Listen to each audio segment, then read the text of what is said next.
इस कार्यक्रम के पुण्यार्जक हैं श्री संदीप जैन जी, श्रीमती रजनी जैन जी, श्री पवन जैन, श्रीमती इंदिरा जैन, श्री राहुल जैन, श्रीमती सोनल जैन, आगम जैन और वर्णित जैन, सीए रोमल जैन, सुप्रिया जैन, मोनिका जैन, प्रतीक जैन, श्री अनिल जैन और Shrimati Praveen Jain, Laxman Chowk Dehradun, Shrimati Jeevan Lata Jain, Vikas Nagar, firm Vardhman instruments and chemical goods private limited, Shri Mahavir Kumar Rawka ji, Shrimati Uma Rawka ji, पुत्र जिनेश रावका, पुत्री नितिका रावका, पुत्री दामाद मोनिका जैन, प्रफुल्ल जैन, सिद्धार्थ नगर, जयपुर, राजस्थान, श्रीमती सुधा प्रेमचंद्र जैन, श्रीमती सुनीता सुरेश चंद्र जैन, श्रीमती नीतू सुधीर कुमार जैन, श्रीमती संघमित्रा रोशन जैन, सोनू, कुमारी सुरभि जैन, सिद्धांत जैन, कुमार प्रांजल जैन, प्रबल जैन, कुमारी प्रियल जैन, कुमारी निष्ठा जैन, कुमारी आराध्या जैन, रिद्धिम जैन, मैसर्स महावीर कॉन्ट्रैक्टर। स्वर्गीय श्री सुरेश जी जैन धर्मपत्नी स्वर्गीय श्रीमती शिरोमणि जैन की स्मृति में श्री शशांक जैन धर्मपत्नी श्रीमती कुमकुम जैन, पुत्र उमंग जैन, पुत्रवधू प्राची जैन, पौत्र निमित्त जैन, पौत्री अक्षिता जैन, निवासी कृष्णा नगर, दिल्ली, बेटी दामाद श्री अंकुर जैन, श्रीमती मानवी जैन, नातिन स्तुति जैन, अग्रिमा जैन।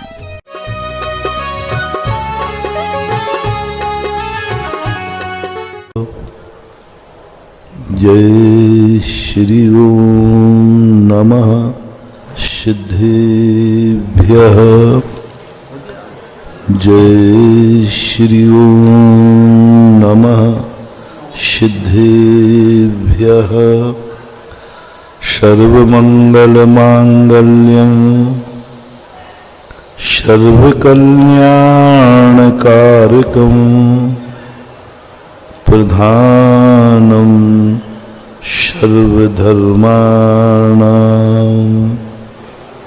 जैनं जयतु शासनं, जैनं जयतु शासनं। पंच परमेष्टि भगवान की आचार्य श्री गुरुवर कुंद कुंद महाराज की, आचार्य श्री गुरुवर विद्यासागर महाराज की। जय तीर्थ चक्रवर्ती निर्यापक मुनि पुंगव श्री सुधा सागर जी महाराज की, खिलक श्री गंभीर सागर जी महाराज की।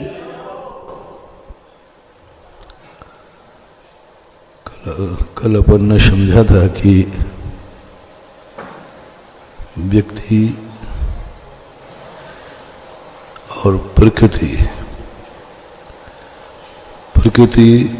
जब भी व्यक्ति को कहीं भी जन्म देती है तो उसको जीवन चलाने के लिए मटेरियल भी देती है। जितना जीवन चलाने के लिए जितना जरूरी है पुण्य, उतना पुण्य व्यक्ति पूर्व भाव से लेके आता है। उसे कुछ भी नहीं कमाए तो भी दिन निकल जाएंगे।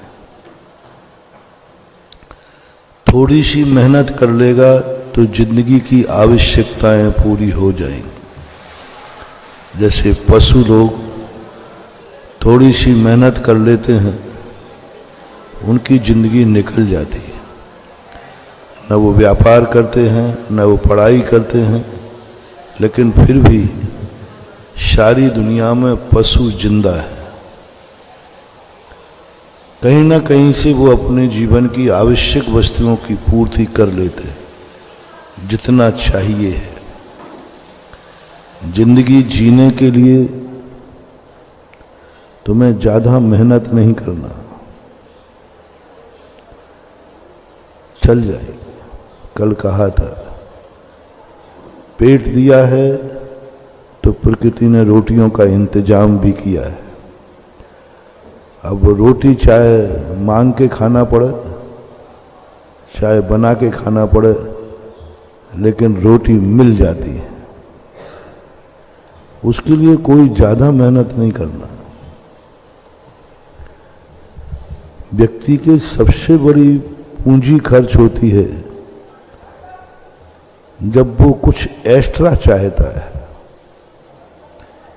जिंदगी चलाना ही नहीं है, जिंदगी का थोड़ा स्टैंडर्ड मेंटेन करना है। हम पेट ही नहीं भरना चाहते हैं।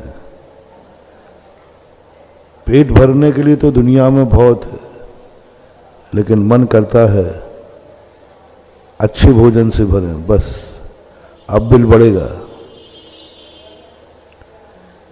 पेट भरने के लिए कोई बिल नहीं लगता, कुछ नहीं, हो जाएगा। कहीं से भी कोई ना कोई दे देगा, पेट भर जाएगा।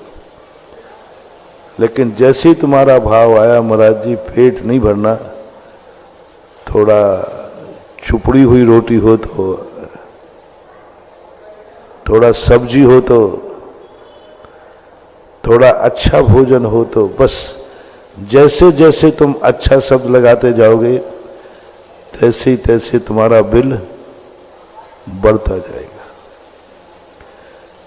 जीना हो तो जियो, कोई कुछ करने की जरूरत नहीं है। प्रकृति ने तुम्हें आयु दी है, उतने तुम जिंदा रहोगे। लेकिन तुमने ये शब्द लगाया कि महाराज जी जिंदा ही नहीं रहना है, थोड़ी इज्जत की जिंदगी जीना है, थोड़ा अच्छी जिंदगी हो। बस जैसे ही तुमने ये शब्द लगाया बिल बढ़ गया। परिवार तुम्हें मिलेगा, कोई ज्यादा करने की जरूरत नहीं है। पशुओं के भी परिवार होते हैं, पशुओं के भी परिवार होता है, बाल बच्चे होते हैं। तुम्हारे यहां हो जाएंगे। बाल बच्चे पैदा करना कोई बड़ी चीज नहीं है, पशुओं के, पापियों के, सबके हो जाते। तुम्हारा मन है कि नहीं महाराज अच्छे बच्चे हो, अच्छी संतान हो, बस जैसे तुमने अच्छा शब्द लगाया बिल बढ़ जाएगा। रहने के लिए कुछ ज्यादा व्यवस्थाएं नहीं करना।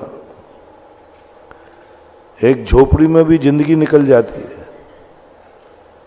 बरसात आए तो बरसाती टांग लेना, बरसात हट जाए बरसाती हटा देना। छाया धूप से ही तो बचना है। पशु भी दिन भर दाया धूप से, बरसात से, छाया में, वो भी बच जाते, तुम भी बच जाओगे। लेकिन तुमने जैसे ये भाव कहा, नहीं महाराज रहने का स्थान, मकान थोड़ा अच्छा हो, अच्छा होती बिल बढ़ गया। अच्छा मकान हो, अच्छे कपड़े हो, अच्छा खाना हो, अच्छा परिवार हो, अच्छी समाज हो, अच्छा गांव हो, बस तुम विशेषण लगाओ, मात विशेषण मत लगाओ। मेरे पास मकान, रहने की व्यवस्था हो, खाने की व्यवस्था हो, पहनने की व्यवस्था हो, परिवार की व्यवस्था हो, कुछ नहीं करना। इतना पुण्य तुम लेकर के आए हो, अन्यथा तुम मनुष्यों में जन्म लेते ही नहीं। क्योंकि कोई भी माँ विदा करती है, कल बताया था ना, बेटे की विदा करती है तो कुछ ना कुछ उसको साथ देती है, कुछ देवे या नहीं देवे, 1.25 रुपया गांठ में बांधती है कि नहीं। और 1.25 रुपया से जिंदगी नहीं चलना, पर खाली हाथ बेटी को विदा नहीं किया जाता। ऐसे ही ये प्रकृति माँ है, जब वो हमें जन्म देती है इतना तो पुण्य लेके आता है कि उसकी जिंदगी निकल जाएगी। जितना पुण्य है उसका, आपका, हमारा, सबका पुण्य है। जिंदगी निकालने के लिए कुछ नहीं करना। पागल लोग, शराबी लोग, ये भी जिंदगी निकालते, फुटपाथों पे पड़े रहते, वो भी सोते, फुटपाथ पे सोते। तुमसे ज्यादा अच्छा सोचे। तुम्हें तो थोड़ी सा डिस्टर्ब हो जाए तो नींद खुल जाए, और वे देखो फुटपाथ पे सोने वाले, इतना ट्रैफिक चलता है, इतनी गाड़ियां निकल रही हैं, सब निकल रहे हैं, लेकिन उनकी नींद पर वो सोते रहते, घर्राटे लेकर मस्ती से सोते। कितने लोग फुटपाथों पर सोते मिलते हैं सुबह सुबह जाकर, कोई डिस्टर्ब नहीं, तुमसे अच्छा सोते हैं। ये फुटपाथ है, जमीन है, दुनिया में कभी भी सो जाओगे। इसलिए अपन को ये चिंता नहीं करना है। इसलिए हमने 2 प्रकार का मोटिवेशन तुम्हें दिया। सुबह से शाम दिन निकालना ही है। आंख मिली है तो देखना ही है, कान मिले हैं तो सुनना ही है, मुंह मिला है तो बोलना ही है, पैर मिले हैं तो चलना ही है, हाथ मिले तो कुछ करना ही है। तो कुछ ज्यादा टेंशन मत करो, निकल जाएगी, निकल जाएगी जिंदगी।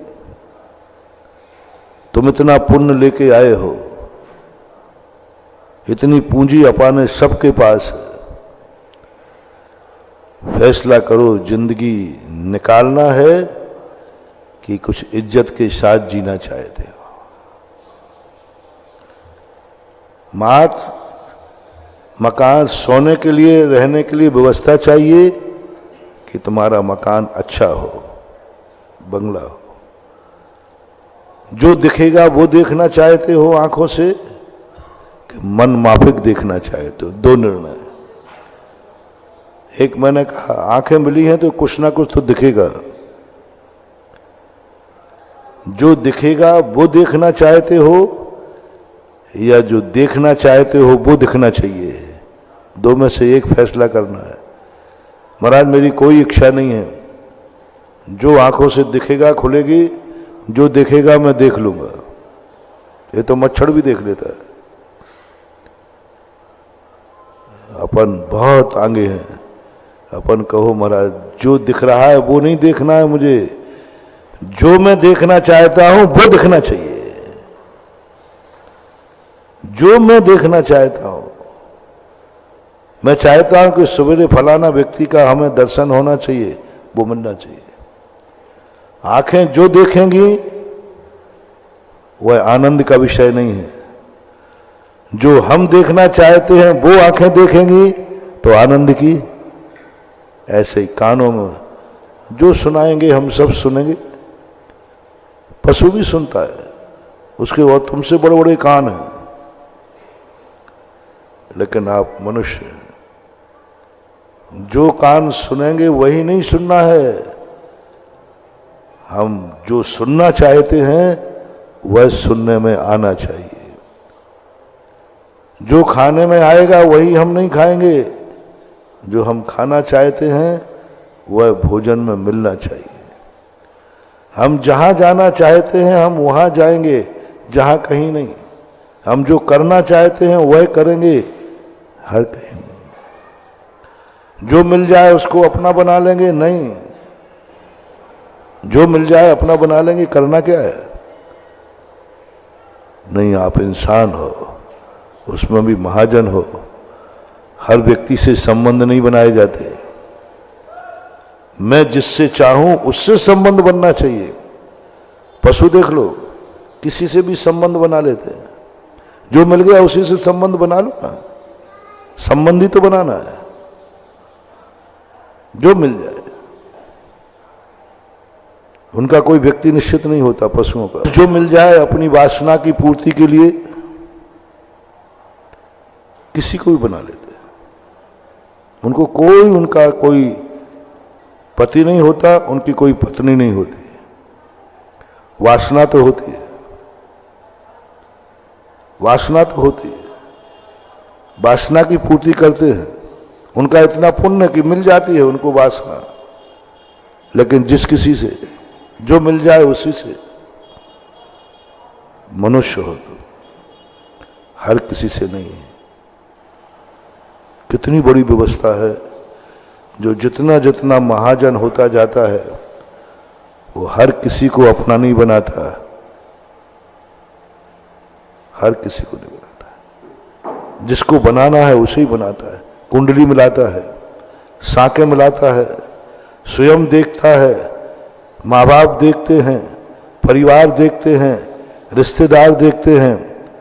और कई बार तो गजब हो जाता है।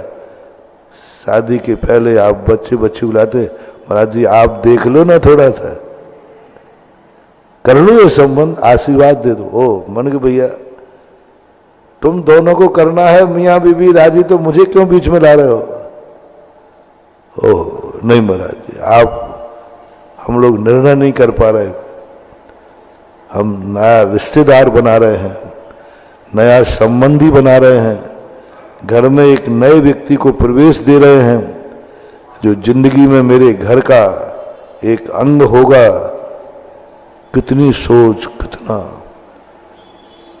पशु इतना नहीं सोचते, पापी लोग इतना नहीं सोचते, नीच कुल वाले इतना नहीं सोचते। सबसे ज्यादा कौन सोचता है? दुनिया में शादी ब्याह के संबंध में सबसे ज्यादा किस जाति में सोचा जाता है? बताओ भाई, दादाजी बताओ, आप बताओ। सबसे ज्यादा मैं तो पूरे भारत में देखता हूं, इतना विचार नहीं करते। अन्य जातियों में ये विचार नहीं, तुमने इसमें शादी कर ली, तुमने इसमें कर ली, वो कहते हैं कर ली, किसी में कर ली, शादी कर ली ना, बस शादी तक उनको निर्णय किसने किसमें शादी की है। ये अन्य जातियों में उनके माता पिता इतना टेंशन में नहीं आते। जितनी ऊंची जाति होगी जैन जाति, कई आज के युवा बच्चे हमसे आके कहते हैं महाराज जी क्या ये जात पात क्या है, तो विवाह करना है किसी से कर लो, एक जीवन साथी चाहिए किसी को ले लो। मैंने कही रे भाई तू पशु नहीं है, मैं जानता हूं तू अकेला नहीं रह पाएगा, लेकिन ये भी चाहता हूं कि पशुओं के समान संबंध मत बनाओ, नीच कुलों के संबंध मत बनाओ। वहां कहते महाराज देखो और दुनिया की जातियों में महाराज ये प्रपंच नहीं है, आपकी जैन जाति में आप लोगों से बहुत परेशान है। दुनिया की जातियां हैं देखो, सब हर जाति में संबंध करते, वे लोग स्वीकार कर लेते, उनके माँ बाप को दुख नहीं होता, उनको धर्म से वंचित नहीं करते। मैंने कहा यदि यही तो विशेषता है, जैन जाति उच्च क्यों है, जैन जाति को महान महाजन क्यों कहते हैं, जैन जाति का लोग सम्मान क्यों करते हैं, जैन जाति की इतनी इज्जत क्यों थी कि कोर्ट में केस चले तो जैन के लिए कोई गवाही नहीं जाती थी, उसी से पूछ लो वो झूठ नहीं बोलेगा चाहे जेल चला जाएगा। ये क्यों थी? इसका एक ही कारण है कि संबंध बनाते समय जैनी सबसे ज्यादा सोचता है, क्योंकि ये 16 का है। संसार में सबसे ज्यादा 16 की कोई जाति है तो जैन जाति। अब बोलो दो व्यक्ति कपड़े पहने हैं, एक 17 के कपड़े पहने हैं अशुद्ध और एक 16 के कपड़े पहने हैं, और वो दुनिया की भीड़ में जा रहा है, सावधान कौन रहेगा? 17 वाला कि 16 वाला? 16 वाला रहेगा, वो भगता पड़ेगा, अरे कोई मुझे छू नहीं ले, कोई मुझे छू नहीं ले। इसलिए जैन जाति 16 की जाति है जो हर किसी को नई संबंध बनाती, कुंडली मिलाएगी, पहले कुल मिलाएगी, जाति देखेगी, आचार देखेंगे, बल्दियत देखेंगे। 8 शाखें मिलती थी पहले जैनियों में, 8 शाखें मिलती थी, 4 इस पक्ष की, स्वयं लड़के की, इसका पिता कैसा था, इसका दादा कैसा था और दादा का पिता कैसा था। यानी बेटा स्वयं, इसके पिताजी का क्या नेचर है, कैसे संबंध थे, पिताजी का ससुराल कहाँ थी, फिर पिताजी के पिताजी की, फिर पिताजी। 4 इतने में ही संतोष नहीं, 4 माँ के पक्ष के, इसकी माँ कहाँ से है, वो कुल कैसा है, और जिस माँ से ये उत्पन्न हुई है यानी वो सासू या नानी कहो, वो कैसी है, वो किस कुल से आई थी, वो किल कुल से आई थी। यानी 4 महिलाओं के मातृ पक्ष की शुद्धि 4 पीढ़ी पीछे, यानी एक पीढ़ी के संबंध बनाने के लिए 4 पीढ़ियों की ये वो कहाँ से आई थी, फिर उसकी माँ कहाँ से आई थी, उसकी माँ कहाँ से आई थी, ये 4 माताओं को वंश मिलाया जाता था और इधर 4 पिताओं को वंश मिलाया जाता था। तब ये मिल जाने के बाद फिर और भी देखे जाएंगे, कुंडली के और गुण देखे जाएंगे, समाज में इज्जत देखी जाएगी। हम जहां संबंध बना रहे हैं क्या वह परिवार इज्जत वाला है, तब कहीं जाकर के जैनी अपनी जिंदगी कुछ अच्छी जीता है। संबंध हो लेकिन अच्छों से हो, क्योंकि हम इज्जत वाले हैं, शोला वाले हैं। अब आप लोग बोलो, मैंने कल प्रवचन दिया था, आज थोड़ा सा दे दिया। जिंदगी चलाना चाहते हो या कि अच्छी चलाना चाहते हो? जल्दी बोल दो। अच्छी चलाना चाहते हो तो कोई प्रवचन दो, और चलाना ही चाहते हो तो कोई चिंता नहीं, निकल जाएगी। सुबह हुआ है तो शाम हो जाएगी। नहीं, सुबह हुआ है तो शाम नहीं होगी। हम दिन इज्जत के साथ निकालेंगे, शान के साथ निकालेंगे। इसलिए सबसे ज्यादा खर्च यदि किसी का, मैंने आगम देखा, शास्त्र देखा, सबसे ज्यादा खर्च जैनियों का है। वैसे व्यवहार में भी और कर्म सिद्धांत में। जो जितना गरीब होगा उसका खर्च उतना कम होगा। जैनियों का सबसे ज्यादा खर्च होता है। उनके खाने की थाली देख लो, उतने में 4 मजदूर निपट जाते हैं। उनको घी की जरूरत नहीं रहती। तुम्हारे तो बिना घी की रोटी जाए तो गला छिल जाए, गला ही में नहीं जाए। और वो बेचारे जिंदगी भर बिना घी के खाते। तुम्हें जब तक 2-4 सब्जी नहीं हो तो, और 1-2 चटनी नहीं हो तो, और मजदूर क्या करते हैं, सूखा आम, कच्चा आम और सूखी रोटी, आप मजदूरों को देखना हाथ पर रख के खा लेते हैं। और तुम्हें तो पहले थाली बढ़िया चाहिए। कितना खर्चा आपका है? क्यों? आप जैन हैं, आप इज्जत वाले हैं।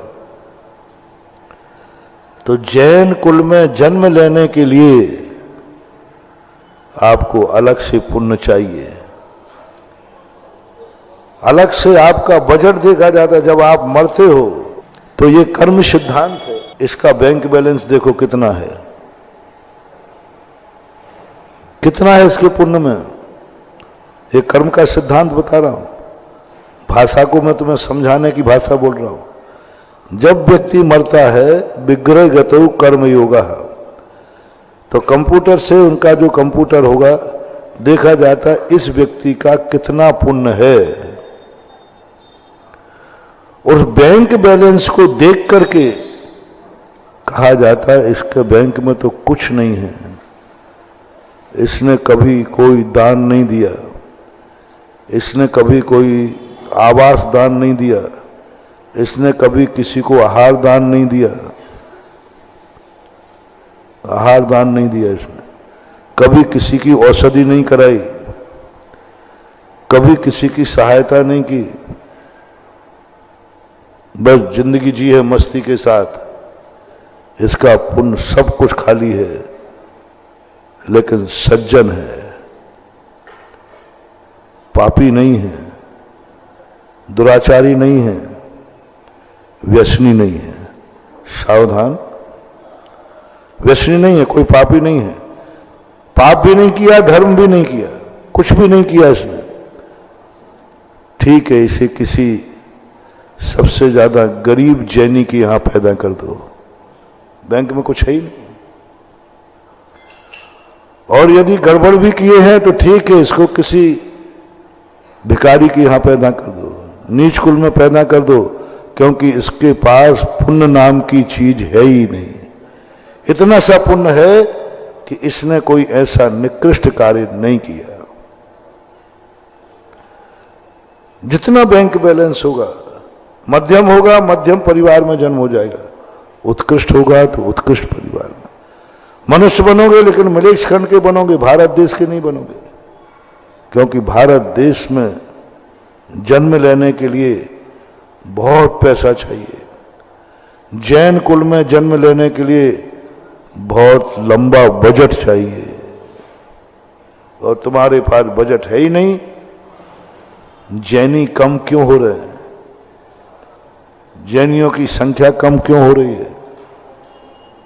क्योंकि जैनियों के पास, दुनिया के पास उतना बजट नहीं है जितना जैन कुल में जन्म लेने के लिए चाहिए, उतना पुण्य नहीं बचा। तुम लोग भाग्यशाली हैं, अपन सब भाग्यशाली हैं कि पूर्व भाव में अपना इतना बजट था कि अपन जैन कुल में जन्म मिल गया, जैन कुल में जन्म मिल गया, आर्य खंड में जन्म मिल गया। और पुण्य तुम्हारा था कि पृथ्वीपुर में जन्म मिला, जहां मंदिर हुआ, उससे बड़ा पुण्य था पंचकल्याणक मिला। सब ये पुण्य की माया, बजट की माया है। अब मात्र यदि, और क्यों इतना बजट चाहिए? क्योंकि जैनी का खर्चा बहुत ज्यादा है। वो अच्छा देखता है, अच्छा सुनता है, अच्छा बोलता है, अच्छा खाता है, अच्छा रहता है और अच्छे लोगों से संबंध बनाता है, बजट बढ़ जाता है। जितनी कुंडलियां तुम देखोगे उतने ही तुम्हारा बिल पास होगा, उतना ही तुम्हारा खर्चा है। संबंध बनाते समय तुमने जितना सोचा परिवार के लोगों ने, उतना ही आपका पुण्य क्षय होता जाएगा, खर्च होगा। आप 10 चीजों में, आप व्यापार करते हैं, सब्जी लेने जाते हैं या माल लेने जाते हैं, छांट के माल लोगे तो बराबर मिलेगा कि बिना छटा लोगे? बिना छटा लोगे तो सस्ता मिलता है। भाई छांटना मत, आप तो एक साथ ले लो। तुम कहो कि नहीं साहब छांट के लूंगा तो सब्जी वाला क्या करेगा? छांट के लूंगा मैं। जैनी कहता है मुझे छांट के चाहिए, मैं हर किसी को अपने बच्चे से शादी नहीं करूंगा, छांटूंगा। 1, 2, 100, 50, जितना बार तुम विचार करोगे। ये पसंद नहीं है, बिल कट गया, पुण्य क्षय हो गया, रेट बढ़ रहे हैं, पुण्य का खर्चा बढ़ रहा है। 100 देखे तो 100 बचा, उसके बाद तुमने देखा नहीं मम्मी पापा और देखेंगे, बिल बढ़ गया। इतनी बड़ी मूल्यवान वस्तु हो, इतनी मूल्यवान वस्तु हो, साधारण पापियों ने ये नहीं देखा, जो कहते हैं कि मुझे पसंद आ गया मैंने शादी कर ली। नहीं वो कितनी अच्छी वस्तु होगी जो तुम्हें ही पसंद नहीं, मम्मी पापा को पसंद आना चाहिए। जिस वस्तु को, दोनों तरफ बोल रहा हूं, बच्चे बच्चियां सुनना, यदि तुमने बिना सोचे समझे संबंध बनाए हैं तो तुम तो पशु हो। लेकिन किसी व्यक्ति ने यदि तुम्हें पसंद करके बनाया है तो तुम थोड़े अच्छे हो। सबसे बड़ी बच्ची पुण्यवान कौन है? सबसे बड़ा बच्चा पुण्यवान कौन है? लो एक सांसारिक दृष्टि को भी बताता जाऊं तुम्हें, परमार्थ की दृष्टि से। अभी मैं परमार्थ में घटाऊंगा। आपको सबसे पुण्यवान बच्ची चाहिए, तो जिस बच्ची को बच्चा ही नहीं मम्मी पापा पसंद कर रहे हैं, समझ लेना वो पुण्यवान बच्ची है, पुण्यवान बच्चा है। जिसके लिए पूरा परिवार पसंद कर ले वो और पुण्यवान है। जिसको सारे रिश्तेदार पसंद कर ले वो और पुण्यवान है। और कुचित का जाचित देता नहीं हूं, लेकिन तुमने कहा महाराज जी हमारा इस परिवार से संबंध बनाना चाह रहे हैं और महाराज भी खुश हो गए।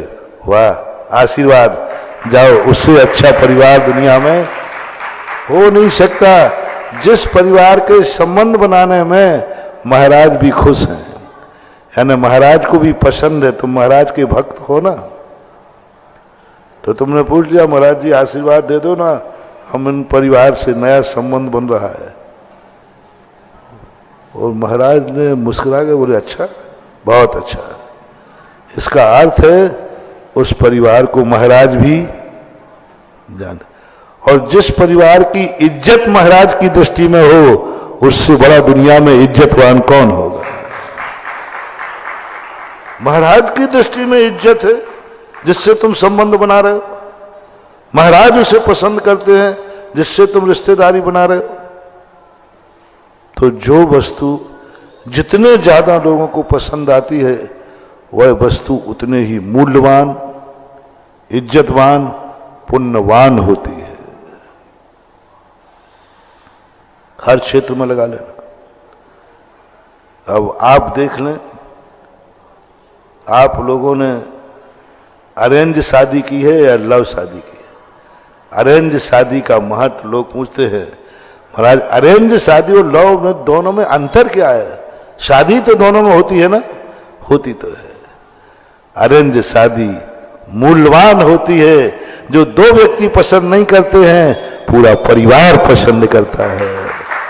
उसका पुण्य तो देखो, परिवार ने पसंद कर लिया, माँ बाप ने पसंद कर लिया, कितना पुण्य लेके आई है वो बच्ची, कितना पुण्य लेके आया है वो बच्चा, कितना पुण्य लेके आया। पूरा परिवार कह रहा है हाँ ठीक है, पूरा नगर कह रहा है ठीक है, गुरु महाराज ने कह दिया ठीक है, महान महान पुण्यमान हुआ। अरेंज शादी ऐसे ही नहीं होती है। अरेंज शादी का इज्जत ऐसे ही नहीं होती है, ऐसे ही नहीं होती। नहीं को इसका जब मैंने शोध किया कि लव मैरिज में और अरेंज शादी में क्यों इतना अंतर है। कोई भी माँ बाप अपने बेटे की लव मैरिज पसंद नहीं करते हैं, और खास तौर से जैनी। आप लोग बैठे, माताएं बैठे, बहने, आप अपने बेटे बिटिया की लव शादी पसंद करेंगे, लव मैरिज या अरेंज मैरिज? आप लोग बताओ, बेटों से नहीं पूछ रहा हूं, छोकरे तो छोकरे ही होते हैं। अरेंज मैरिज कितने परसेंट मान लो माता पिता को? 100%। 100% माता पिता एक ही कहते हैं कि मेरे बेटे बिटिया की शादी हो तो अरेंज मैरिज हो, जो परिवार को पसंद हो। जिस बच्ची में ये भाव आ जाए कि मैं उसी को अपनी साथन बनाऊंगा जो सारा परिवार पसंद करेगा, जाओ वो बेटा तुम्हारे जन्म जन्म का कुल दीपक है, वो तुम्हारे कुल को कभी कलंकित नहीं करेगा, इज्जत बढ़ाएगा। साथी स्वयं को बनाना है, और पसंद किससे करा रहा है? परिवार से। उस बच्ची का महान पुण्य है, शादी उसको करना है। वो कहती है नहीं, अच्छी बच्ची की बात कर रहा हूं। अच्छी बच्ची से कोई लव करता है तो वो कहता नहीं, मैं लव नहीं करूंगी, मैं उस घर की बहू बनना चाहता हूं जिस घर के सारे लोग मुझे पसंद करें। तुम्हारे पसंद करने से क्या होता है? अच्छी जो बच्चियां होती ना, लड़के का, वो कहते नहीं, तुम्हारे पसंद करने से क्या होता है? तुम्हारी पसंद की कोई शरीर अच्छी हो कोई पता नहीं, हो सकता है तुम तो लुच्चे लफंगे हो, शरीर का रंग देख कर रहे हो, पैसा देख के कर रहे हो। नहीं, मुझसे यदि शादी करना हो तो तुम्हारा सारा परिवार यदि मुझे पसंद करे तो फिर मैं तैयार हूं। मैंने जब ऐसी बच्चियां होती, बहुत सारी बच्चियां, आज भी अपने जैनियों में 90% बच्चियां ऐसी हैं, 95 कह दूं तो कोई बात नहीं है। इसलिए हमें जैन समाज के बच्चे और बच्चियों पर गर्व है। करके। और जब तक ये जैन जाति पवित्र रहेगी, जब तक बच्चे बच्चियां अरेंज मैरिज के लिए अपना मन बना के रहेगी, मैं उस घर में जाऊंगी, तुम पसंद करोगे, मम्मी पापा मुझे थुतकारेंगे, मम्मी पापा की पसंद पूछो, और मम्मी पापा स्वीकार कर लेंगे, समाज थुतकारेगी। कल के दिन मैं घर में जाऊंगी, महाराज के पास गई, महाराज आहार नहीं लेंगे तुम्हारे गुरु, पहले पूछ लो गुरु से, मेरे कुल, मेरी जाति, मेरे आचार, मेरे विचार आपके गुरु को पसंद है कि नहीं। कल के दिन में पहुंचने के बाद सारे घर में गुरु का आना बंद हो जाए, गुरु आहार लेना बंद कर दें, मंदिर में अभिषेक करने के लिए बंद हो जाए, पंचकर्णक हो तो हम इंद्ररानी नहीं बन सकें, भगवान की मूर्ति नहीं बैठा सकें, मैं इतना बहिष्कार सहन नहीं कर सकूंगी, मैं इतना अपमान सहन नहीं कर सकूंगी। मुझे मां तुमसे ही मतलब नहीं है, जिस घर में जाऊं उस घर की इज्जत बढ़ना चाहिए और मेरी भी इज्जत बढ़ना चाहिए। मैं इतने नहीं, ठीक है मैं संयम धारण नहीं कर सकता हूं, नहीं कर सकती, ठीक है, मेरे में इतनी ताकत नहीं है कि मैं आर्यिका बन जाऊं या मुनि बन जाऊं, लेकिन इतनी पापन भी नहीं हूं, इतनी पापी भी नहीं हूं। जिस ससुराल में जाएं वहां स्वागत होना चाहिए, अपमान नहीं, बहिष्कार नहीं। उस घर का बहिष्कार हो जाएगा मेरे कारण से। मैं उस घर में जाऊंगी तो उस घर को समाज से बहिष्कार हो जाएगा, समाज निंदा करेगी, इज्जत वाला परिवार है, महाराज आहार नहीं लेंगे, चौके में आना साधु बंद हो जाएगा, नहीं, मैं नहीं कर सकता।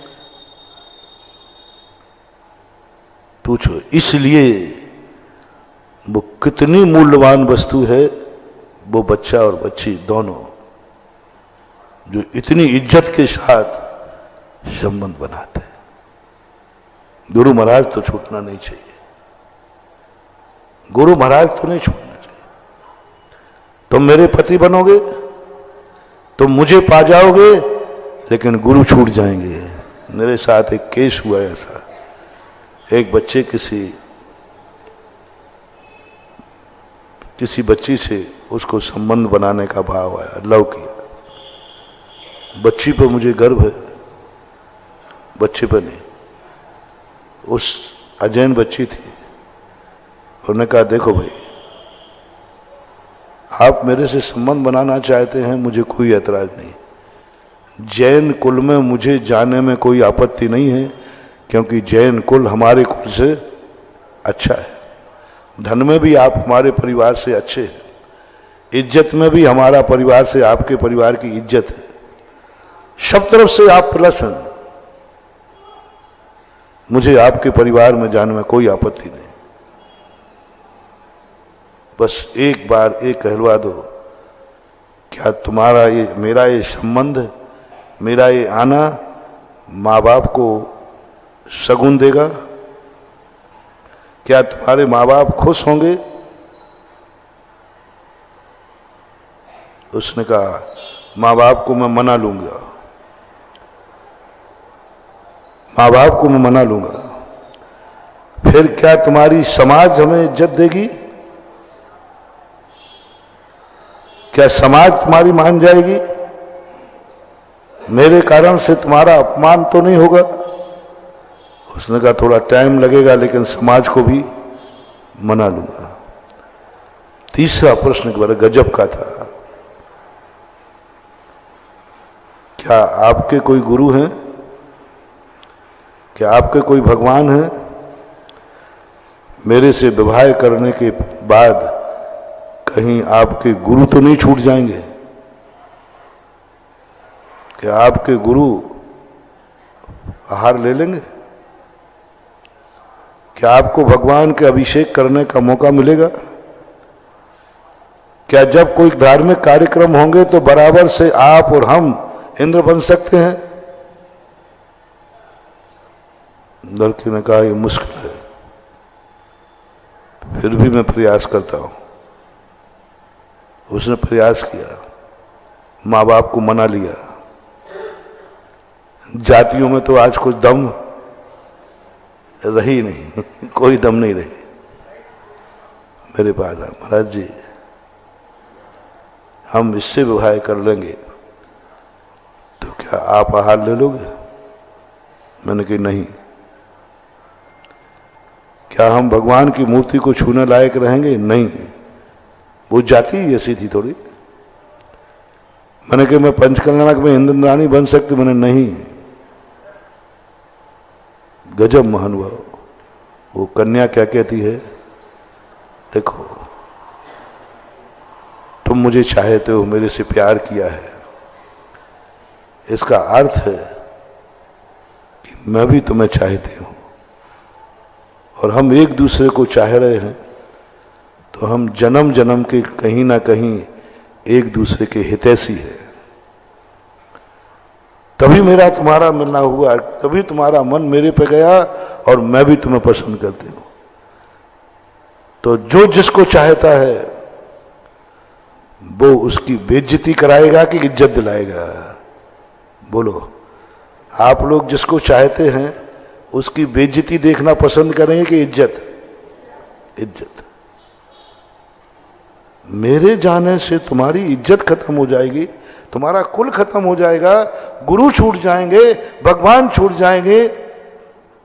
यदि मैंने तुमसे सच्चा प्रेम किया है तो तुम्हारी इज्जत के खातिर, तुम्हारे परिवार के खातिर मैं तुम्हारा त्याग करती हूं, ये शादी नहीं करूंगी। मेरे सामने क्या उस बच्ची ने कहा उनको, यदि मैंने तुम्हारे से सच्चा प्यार किया है और जन्म जन्म का मेरा कोई संबंध है, तो जो अपना होता है वो अपने व्यक्ति की इज्जत के खातिर मर जाता है, मिट जाता है। मेरे कारण तुम्हारी इज्जत खत्म हो जाएगी, गुरुओं का आना बंद हो जाएगा। मैं इतनी बड़ी पापिन नहीं हूं। मैं पापिन हूं कि मैं ऐसे कुल में जन्म लिया है। मैं पापिन हूं कि मैंने इतने कुल में जन्म लिया है, लेकिन इतनी पापिन नहीं हूं कि जिस कुल में जाऊं उस कुल में ही गुरु छूट जाए, धर्म छूट जाए। नहीं, क्या समझाया उसको, क्या समझाया उसने अपने और बच्चे को ये संबंध। इसके बावजूद ही तुम मेरे से संबंध करते हो, तो इस भाव के बाद मैं तुम्हें अपना दुश्मन मानूंगी। यानी तुम्हें गुरु से बड़ी मैं हूं, गुरु से बड़ी मैं हूं। आप गुरु को छोड़ सकते हो, मुझे नहीं। आप भगवान को छोड़ सकते हो, मुझे नहीं। आप माँ बाप को छोड़ सकते हो, मुझे नहीं। आप जैन कुल जाति छोड़ सकते हो, मुझे नहीं। तो लो, मैं इस भाव में संकल्प करती हूं, ऐसे व्यक्ति से मुझे कभी संबंध ना हो जो एक वासना के लिए, एक लड़की के लिए सब कुछ छोड़ने को तैयार है। और यदि आज तुम मुझे छोड़ दोगे तो मुझे गर्व है। आज यदि तुम मुझे छोड़ दोगे तो मुझे गर्व है कि मैंने उससे प्यार किया था जो लड़की को छोड़ सकता है लेकिन गुरु को नहीं छोड़ सकता। जो लड़की को छोड़ सकता है लेकिन जैन जाति को नहीं छोड़ सकता।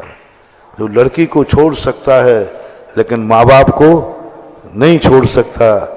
तो लो, इस भाव तो जैसा हुआ तो हुआ, अगले भाव में मैं जैन पर बन करके तुम्हें पाऊंगी,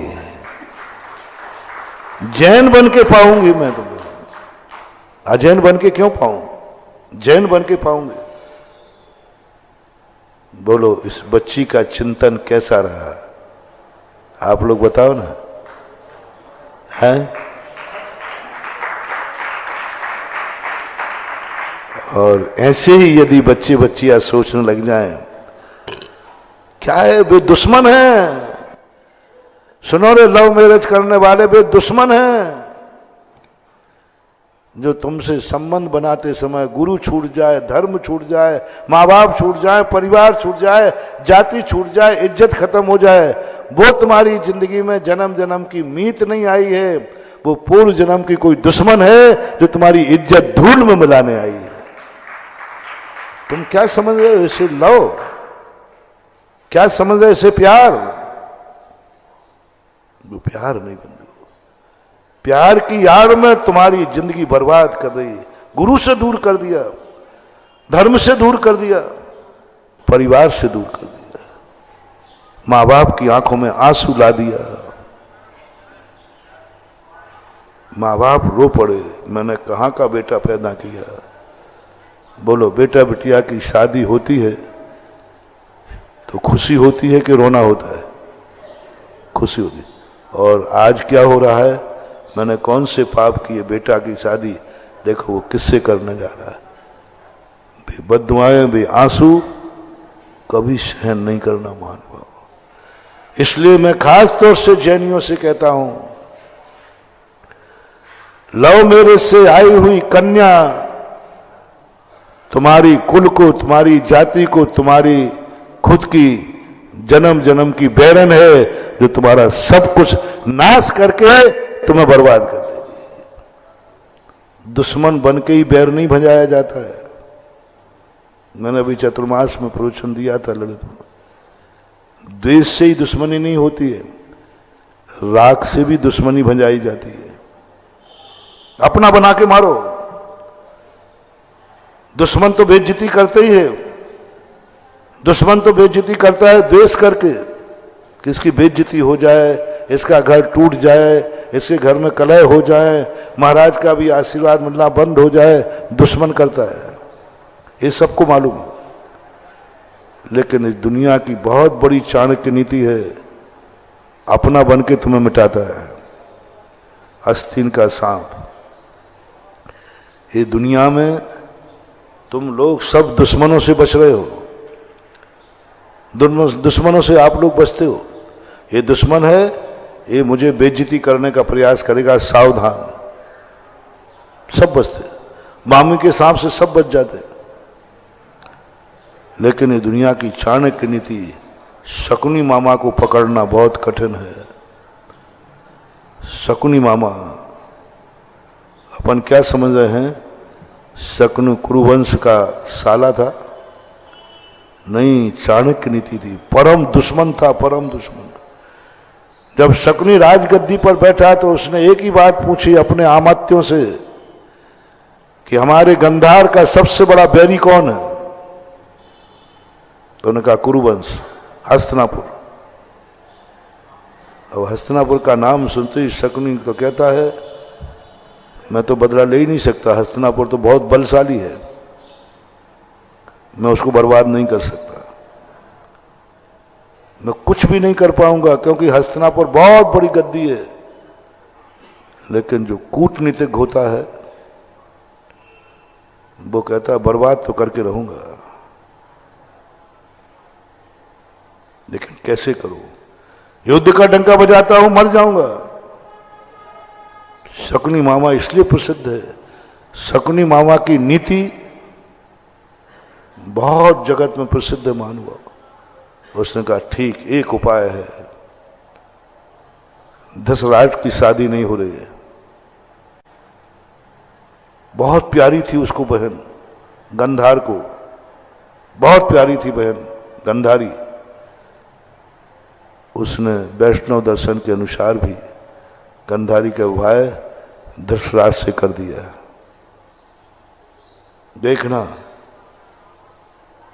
देखना, सबसे प्यारा तुम्हें साले साहब होते, भाई से भी ज्यादा साला बन गया। साले बनने के बाद भी उसने कहा अभी मजा नहीं आएगा,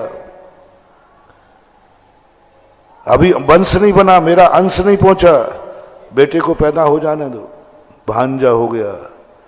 अब भांजे में तो गंधारी का भी अंश है और दशरथ के भी अंश है।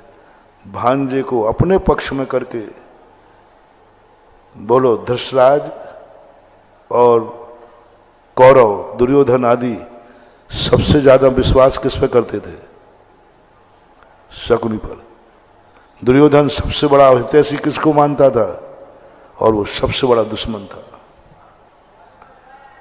उसने कहा अब आएगा मजा, अपना बन करके मिटाओ इसको, बर्बाद कर दो।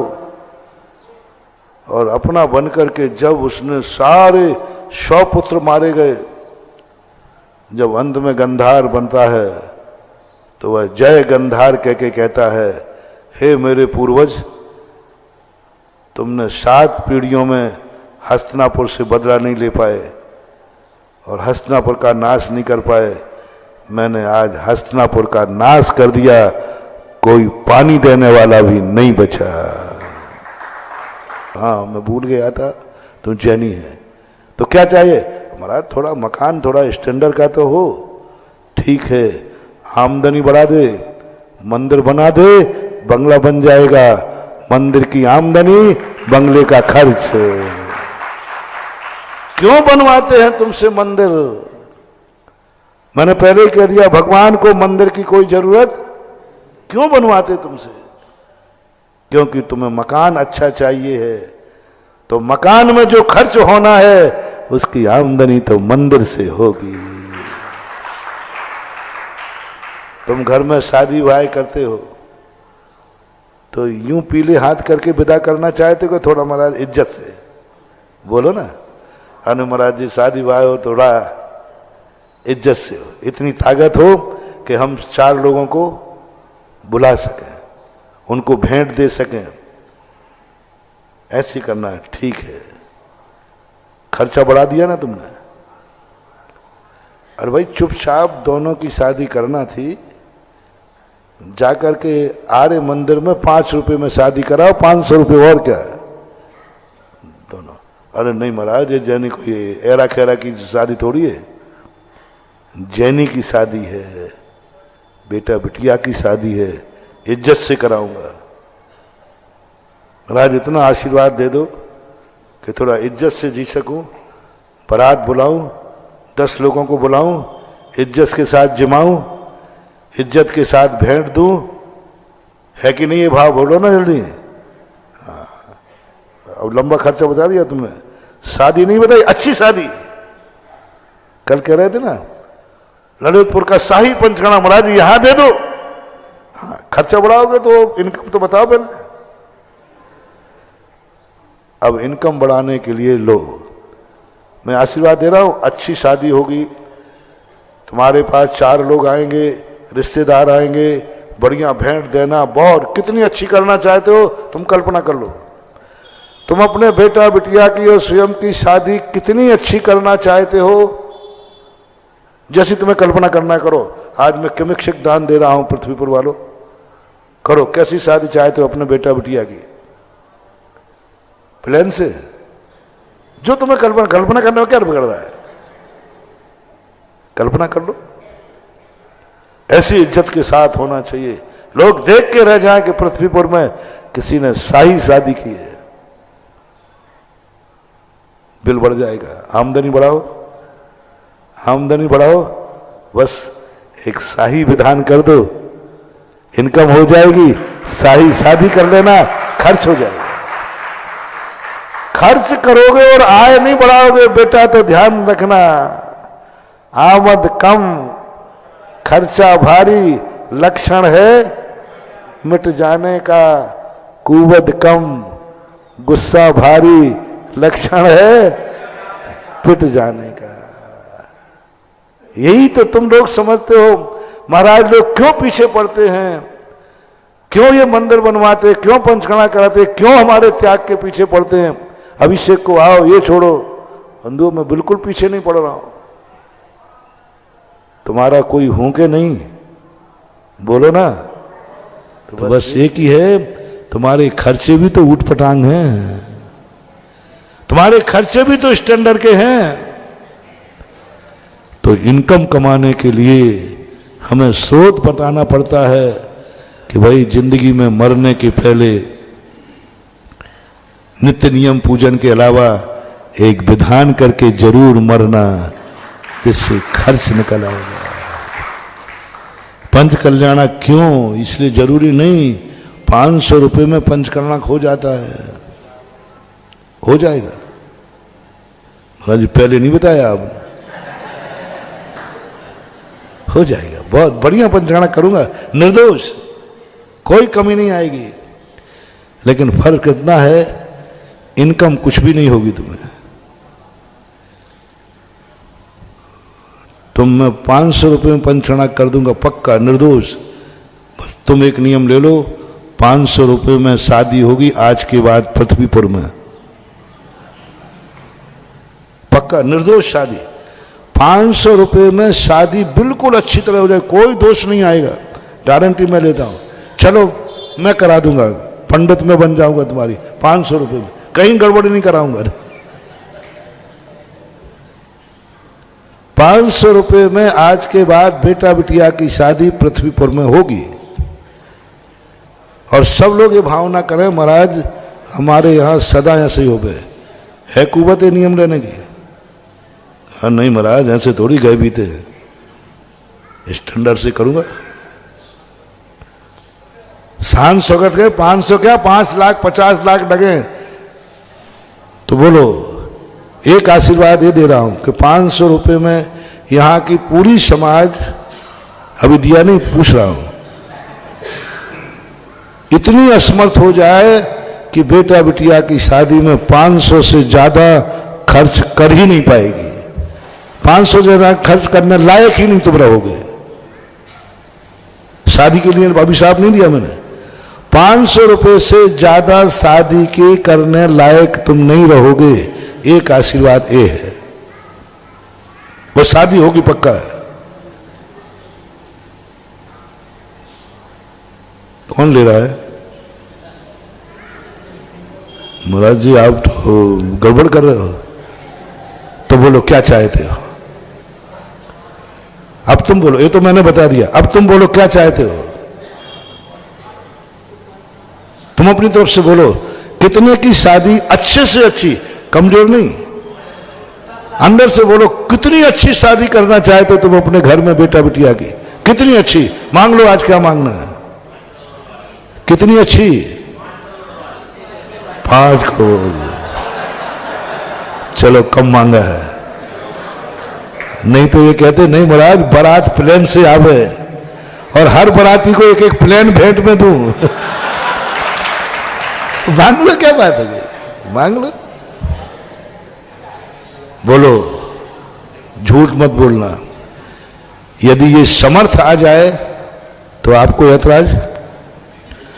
आपको इतनी समर्थ आ जाए कि आप अपने बारातियों को एक एक प्लेन भेंट में दो, यहां जाए तो सोने चांदी के आभूषण दो उसको। बोलो यदि ये समर्थ आ जाए तो क्या आप ये आशीर्वाद लेना चाहेंगे या नहीं? नहीं बोल, नहीं महाराज इतना नहीं चाहिए, आप इतना दान थोड़ा कम कर दो। कोई नहीं कहेगा, कौन नहीं चाहेगा। बस जो तुम्हारी चाहत है उस चाहत को ध्यान में रख करके ही हम लोग ये कहते हैं, बस भगवान का एक पंचकल्याण कैसा कर दो जो सारे जगत में कहे ऐसा पंचकल्याण तो आज तक हुआ ही नहीं, आज तक हुआ ही नहीं। महावीर भगवान की जय। इस कार्यक्रम के पुण्याजक थे श्री संदीप जैन जी, श्रीमती रजनी जैन जी, श्री पवन जैन, श्रीमती इंदिरा जैन, श्री राहुल जैन, श्रीमती सोनल जैन, आगम जैन और वर्णित जैन, सीए रोमल जैन, सुप्रिया जैन, मोनिका जैन, प्रतीक जैन, श्री अनिल जैन और Shrimati Praveen Jain, Laxman Chowk Dehradun, Shrimati Jeevan Lata Jain, Vikas Nagar, firm Vardhman instruments and chemical goods private limited, Shri Mahavir Kumar Rawka ji, Shrimati Uma Rawka ji, पुत्र जिनेश रावका, पुत्री नितिका रावका, पुत्री दामाद मोनिका जैन, प्रफुल्ल जैन, सिद्धार्थ नगर, जयपुर, राजस्थान। श्रीमती सुधा प्रेमचंद्र जैन, श्रीमती सुनीता सुरेश चंद्र जैन, श्रीमती नीतू सुधीर कुमार जैन, श्रीमती संघमित्रा रोशन जैन सोनू, कुमारी सुरभि जैन, सिद्धांत जैन, कुमार प्रांजल जैन, प्रबल जैन, कुमारी प्रियल जैन, कुमारी निष्ठा जैन, कुमारी आराध्या जैन, रिद्धिम जैन, मैसर्स महावीर कॉन्ट्रैक्टर। स्वर्गीय श्री सुरेश जी जैन धर्मपत्नी स्वर्गीय श्रीमती शिरोमणि जैन की स्मृति में श्री शशांक जैन धर्मपत्नी श्रीमती कुमकुम जैन, पुत्र उमंग जैन, पुत्रवधू प्राची जैन, पौत्र निमित्त जैन, पौत्री अक्षिता जैन, निवासी कृष्णा नगर दिल्ली, बेटी दामाद श्री अंकुर जैन, श्रीमती मानवी जैन, नातिन स्तुति जैन, अग्रिमा जैन।